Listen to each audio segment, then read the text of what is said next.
एक समय की बात है। एक घना जंगल था जहाँ कई जानवर शांति से रहते थे। उसी जंगल में एक चालाक लोमड़ी और एक भोला भाला ऊंट रहते थे। दोनों में अच्छी दोस्ती थी, लेकिन स्वभाव में काफी अंतर था।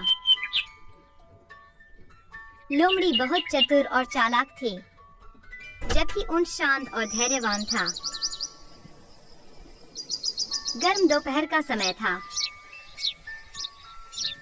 जब दोनों को बहुत भूख लगी। लोमड़ी ने चारों ओर देखा और बोली, मित्र ऊंट, इस जंगल में खाने को कुछ खास नहीं है।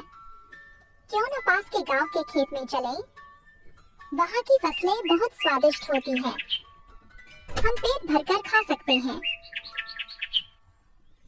ऊंट ने थोड़े संकोच के साथ कहा, लेकिन लोमड़ी, वो खेत इंसानों का है। अगर किसी ने देख लिया तो? लोमड़ी ने हंसते हुए जवाब दिया, अरे डरो मत, मैं सब संभाल लूंगी। तुम बस मेरे साथ चलो। ऊंट मान गया। दोनों चुपचाप रात के अंधेरे में खेत में पहुंचे। ऊंट धीरे धीरे खेत की फसलें खाने लगा। वह बहुत शांति से चल रहा था ताकि कोई आवाज न हो। लोमड़ी ने जल्दी से अपना पेट भर लिया, लेकिन ऊंट अब भी खा ही रहा था, क्योंकि उसका पेट बहुत बड़ा था।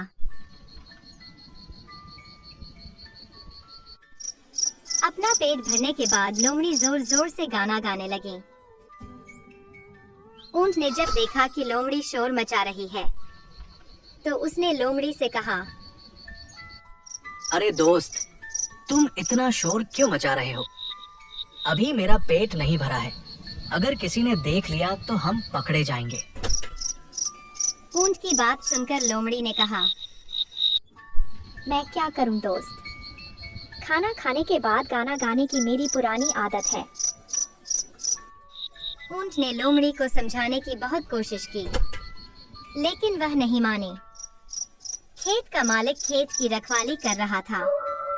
जैसे ही उसने शोर सुना, वह लाठी उठाकर बाहर दौड़ा। किसान को देखते ही लोमड़ी फौरन भाग गई, क्योंकि वह छोटी और तेज थी। लेकिन ऊंट लंबा और भारी भरकम था, इसलिए वह भाग नहीं पाया और खेत वाले ने उसे पकड़कर जमकर पीटा। थक हार कर ऊंट किसी तरह जान बचाकर वापस जंगल आया। लोमड़ी पहले से वहां बैठी उसका इंतजार कर रही थी। क्या हुआ मित्र?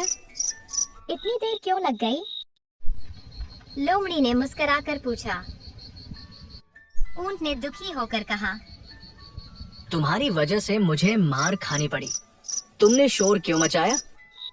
लोमड़ी ने लापरवाही से कंधे उचकाते हुए कहा, क्या करूं मित्र, मुझे शोर करने की आदत है। ऊंट कुछ नहीं बोला, लेकिन उसने मन में सोच लिया कि इसका जवाब सही समय पर देगा। कुछ दिनों बाद ऊंट ने लोमड़ी को नदी के किनारे मिलने बुलाया। लोमड़ी मित्र, आज बहुत गर्मी है, क्यों ना हम नदी में नहाने चले? बहुत मजा आएगा। लोमड़ी को ऊंट की बात जंच गई और वह ऊंट के साथ नदी के तरफ चल दी। नदी के किनारे पहुंचते ही लोमड़ी झट से ऊंट के पीठ पर चढ़ गई। ऊंट नदी में उतरा। नदी के बीच में पहुंचते ही ऊंट ने जोरदार डुबकी लगाई। लोमड़ी घबराने लगी, क्योंकि वह तैर नहीं सकती थी। किसी तरह उसने ऊंट की गर्दन पकड़कर खुद को संभाला। तुमने ऐसा क्यों किया? लोमड़ी ने डर और गुस्से से पूछा। ऊंट ने शांति से जवाब दिया, क्या करूं मित्र, मुझे डुबकी लगाने की आदत है, जैसे तुम्हें खेत में शोर मचाने की आदत है। अब लोमड़ी को अपनी गलती का एहसास हुआ। वह चुप हो गई और ऊंट की चतुराई को समझ गई। ऊंट ने फिर से डुबकी लगाई और इस बार लोमड़ी नहीं बची, वह नदी में बह गई। इस कहानी से हमें ये सीख मिलती है कि हर कर्म का फल मिलता है, जैसा करोगे वैसा भरोगे। दूसरों के साथ धोखा करने वालों को एक दिन जवाब जरूर मिलता है। वीडियो अच्छी लगी हो तो वीडियो को लाइक कर लीजिए एंड चैनल पर नए हो तो चैनल को सब्सक्राइब कर लीजिए।